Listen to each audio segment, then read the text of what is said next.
বন্ধুরা, চাঁদের গাড়িতে করে হিমছড়ি সহ বিভিন্ন স্পটে ঘুরে আসার পরে রুম থেকে ফ্রেশ হয়ে চলে আসলাম হোটেলে খাইতে। খাওয়া দাওয়া সেরে আমরা চলে যাব সুগন্ধা ভিউ পয়েন্টে। আমরা যে হোটেলে খেতে এসেছি এই হোটেলের নাম ঘরোয়া রেস্টুরেন্ট। অবশ্য আমরা অর্ডার করেছি ভাত, সবজি, ভাজি, আলু ভর্তা ও ডাল, সেই সাথে আরও আছে ডিম ভাজি।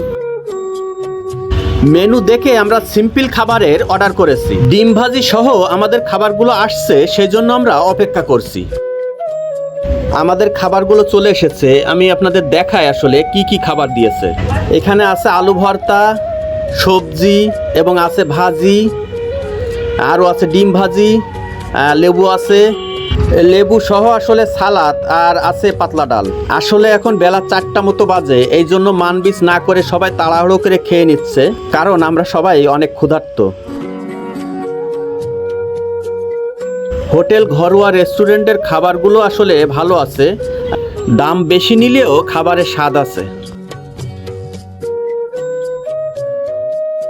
হোটেলে আমরা খেয়েছি 2 প্লেট ভাত, একটা ডিম ভাজি এবং অল্প একটু সবজি, আলু ভাজি, সেই সাথে ছিল একটু আলু ভর্তা আর পাতলা ডাল, আর নিয়েছিলাম 2 লিটারের একটি পানি। আমাদের 2 জনার খরচ পড়েছে 320 টাকা, অর্থাৎ পার পার্সন 160 টাকা করে খাওয়া খরচ। অবশ্য আমাদের মাছ মাংসর প্রতি অনীহা ছিল, এই জন্য আমরা মাছ মাংস খাইনি। তো আমরা খাওয়া দাওয়া সেরে এখন আমরা যাচ্ছি সুগন্ধা বীজের পাড়ে। যেহেতু আজকে আমাদের শেষ দিন, আমরা আজকে বাড়ি ফিরে যাব। অবশ্য আমরা আজকে রিটার্ন যাব, এই জন্য শেষবারের মতো একটু বেড়াতে আসলাম বীজের পাড়ে। সুগন্ধা বীজে যাচ্ছি সূর্য অস্ত দেখার জন্য। তো আপনাদেরকে সূর্য অস্ত দেখাবো, এই জন্য যাচ্ছি বীজের পাড়ে। সুগন্ধা বীজে এখান থেকে দেখা যাচ্ছে আসলে সূর্যটা।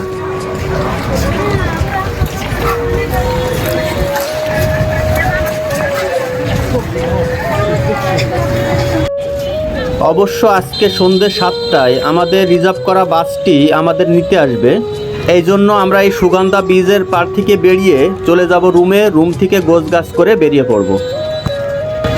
যেহেতু বিকেল পার হয়ে সন্ধে হচ্ছে, এই জন্য কিছুটা লোক সমাগম আসলে বেড়ে গেছে। যত সন্ধে হয় তত ওই বীজের পাড়ের আশপাশ, মানে রুম থেকে সবাই বেরিয়ে এদিকে আসে। তো আপনাদেরকে দেখাবো এখন সূর্য অস্ত আসলে কেমন দেখা যায়, সেই জন্য আসলাম সুগন্ধা বীজের পাড়ে।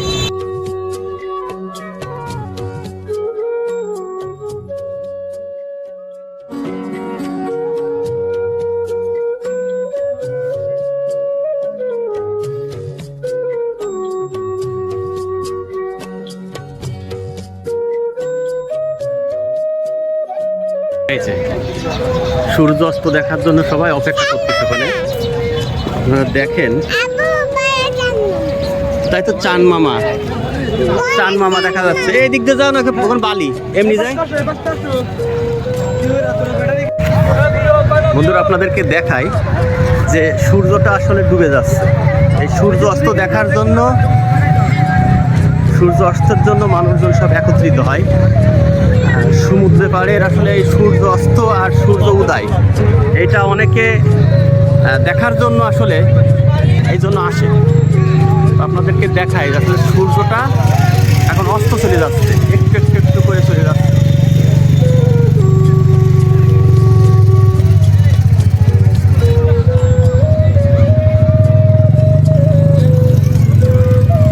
চলে যাচ্ছে সূর্য। ওই যে দেখুন,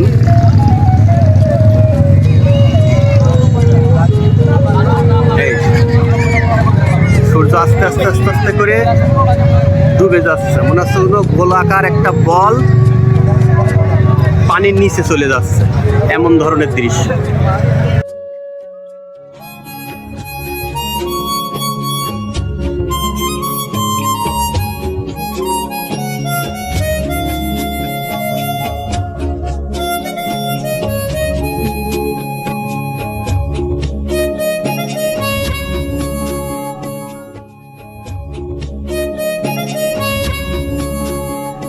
আসলে সবাই এই কক্সবাজার আসে এই প্রাকৃতিক সৌন্দর্য উপভোগ করার জন্য। এবং নিজের মনকে প্রশান্তি দিতেই দূর দূরান্ত থেকে টাকা খরচ করে এই পর্যটন স্থানে আসেন বিভিন্ন পর্যটক। টাকা থাকলেও সবাই এই ধরনের ঘুরে বেড়ানোর মন তৈরি করতে পারে না। ঘুরে বেড়াতে লাগে উদ্যম এবং নিজের সদিচ্ছা।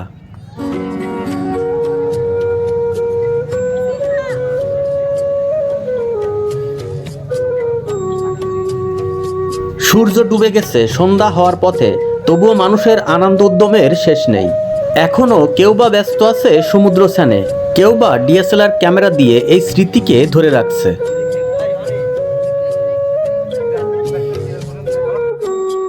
কক্সবাজারে বেড়ানোর আজকে আমাদের শেষ দিন। এই শেষের দিনে সমুদ্র পাড়ে বেড়াতে এসে আমার মন চাচ্ছে না যে আমরা বাড়ি ফিরে যাব। তবুও মন ফিরে যেতে না চাইলেও ফিরতে হবে সেই আপন ঠিকানায়, নিজের বাড়িতে ও কর্মস্থলে। এক পলকে তাকিয়ে দেখছিলাম সমুদ্রের ঢেউগুলো। এই ঢেউগুলো মানুষকে যতটা বিনোদন দেয় ততটাই বেপরোয়া। এই ঢেউগুলো মানুষের পায়ের কাছে এসে মানুষকে যেমন বিনোদন দেয়, তেমনি অনেক সময় এই ঢেউ এসে মানুষকে টেনে নিয়ে গহীন সমুদ্রে চুবিয়েও মারে। প্রকৃতি যতটা সুন্দর ততটাই আবার বিধ্বংসী হতে পারে।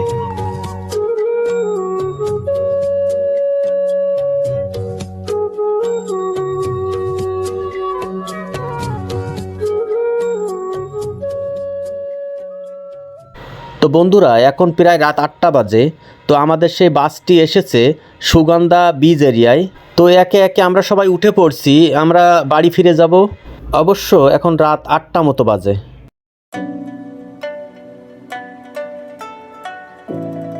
অবশ্য সবাইকে দেখলে বোঝা যাচ্ছে উৎফুল্ল মন নিয়ে, প্রশান্তির বেড়ানো বেরিয়ে হাসি মাখা মুখ নিয়ে সবাই বাসে উঠছে যার যার গন্তব্যে পৌঁছানোর জন্য। অবশ্য আমাদের এই জার্নিং ট্যুরটা অনেক আনন্দের ছিল। সবাই উৎফুল্ল আনন্দ নিয়ে কক্সবাজারে বিভিন্ন পয়েন্টে ঘুরে বেরিয়েছে।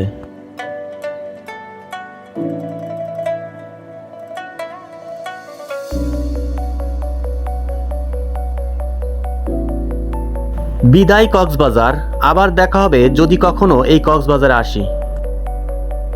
তো আমরা বাসে উঠে পড়লাম আমাদের বাড়ির উদ্দেশ্যে। তো বন্ধুরা, বাড়ি যেতে যেতে এই ভ্রমণের টোটাল খরচটি আপনাদের সাথে শেয়ার করি।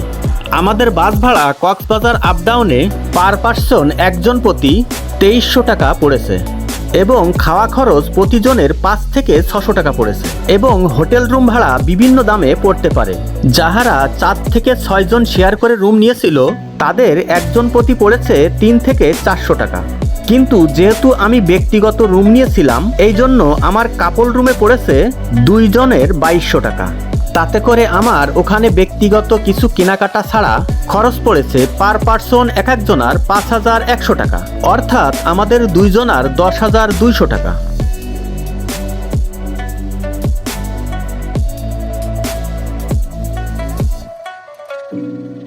আমরা এখন চট্টগ্রাম কর্ণফুলী টানেল পার হব। তো অবশ্য আমাদের বাসটি টানেলের টোল প্লাজায় যাচ্ছে। টোল দেওয়া হয়ে গেলে আমরা টানেলের ভিতর দিয়ে পার হব।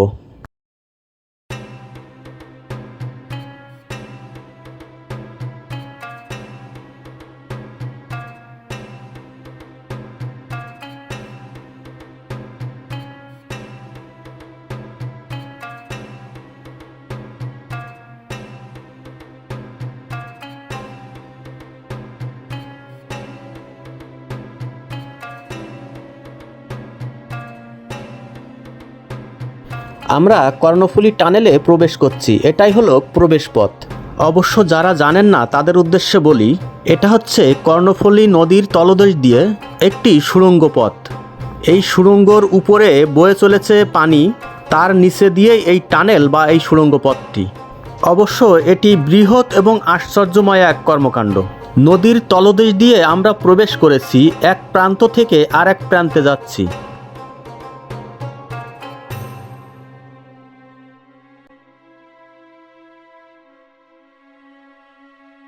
সুড়ঙ্গর ভিতর দিয়ে আমাদের গাড়িটি অনেক দ্রুত চলেছে, তারপরেও আমাদের সময় লেগেছে 4 থেকে 5 মিনিট মতো।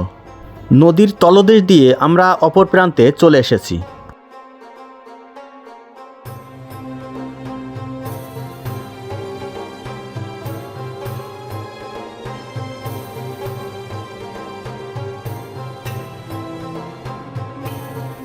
বাড়ি ফেরার পথে আমরা এভাবেই বিভিন্ন জায়গায় যাত্রা বিরতি দিয়ে বিভিন্ন শহর গ্রাম ঘুরে ধীরে সুস্থে আমরা বাড়ি ফিরে এসেছি। পরবর্তীতে রিজার্ভ বাসে আপনারা যদি ট্যুর করতে যেতে চান তবে আমাদের সাথে যেতে পারেন এবং সবাই মিলে বাস রিজার্ভ করে বাংলাদেশের কোন কোন স্থানে বেড়াতে যেতে চান কমেন্টে জানাতে পারেন। সবার মতামত বিশ্লেষণ করে পরবর্তী ট্যুর কনফার্ম করব। ভিডিওটি দেখার জন্য সবাইকে ধন্যবাদ।